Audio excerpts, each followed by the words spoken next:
Assalamualaikum warahmatullahi wabarakatuh. Bismillahirrahmanirrahim. Alhamdulillahirrahmanirrahim.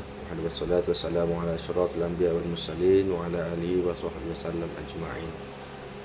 Amma ba'du. Pada mata kuliah manajemen pemasaran pada hari ini akan membahas tentang riset pemasaran dan peramalan permintaan. Ada beberapa definisi dari ahli maksud dari riset pemasaran. Yang pertama, menurut Robi Susatyo, yang dimaksud dengan riset pemasaran adalah upaya mengidentifikasikan secara objektif dan sistematis.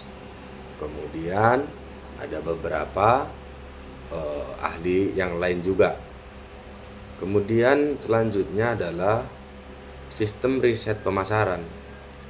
Sistem riset pemasaran itu penentuan anggaran riset pemasaran sebesar 1% sampai 2% dari penjualan perusahaan.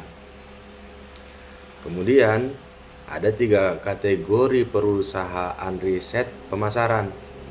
Yang pertama, perusahaan riset pemasaran terindikasi dengan jasa.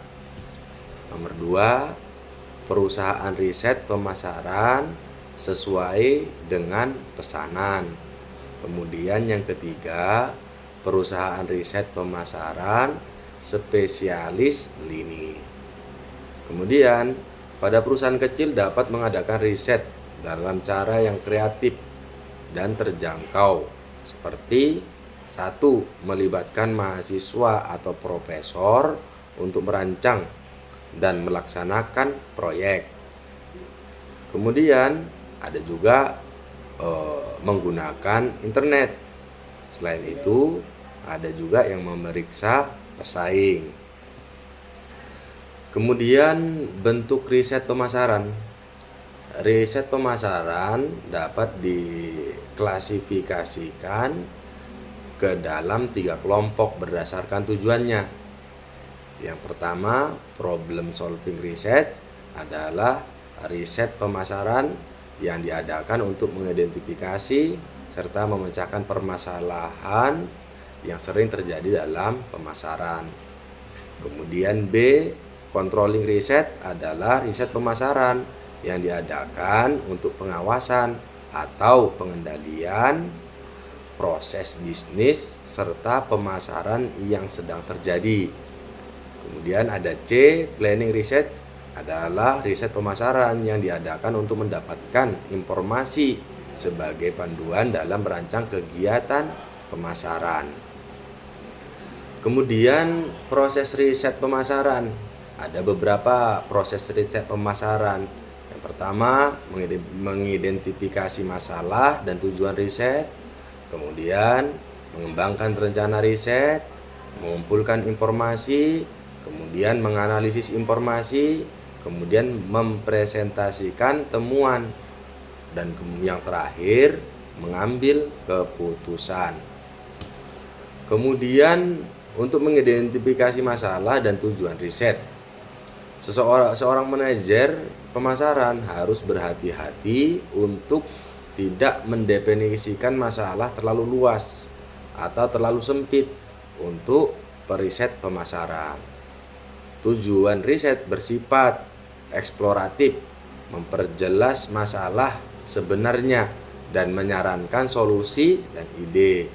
Kemudian tujuan riset itu juga bersifat deskriptif, menggambarkan sesuatu hasil riset dengan sangat terperinci sehingga keputusan yang diambil lebih spesifik dan khusus mengarah ke objek pemasaran.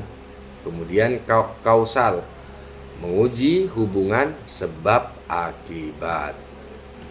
Nomor 2, mengembangkan rencana riset. Untuk merancang rencana riset diperlukan pengambilan keputusan tentang sumber data, pendekatan riset, instrumen riset, rencana pengambilan sampel, dan metode kontak.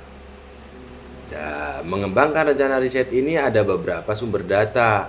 Yang pertama, data primer. Data baru yang dikumpulkan untuk tujuan tertentu atau untuk proyek riset tertentu.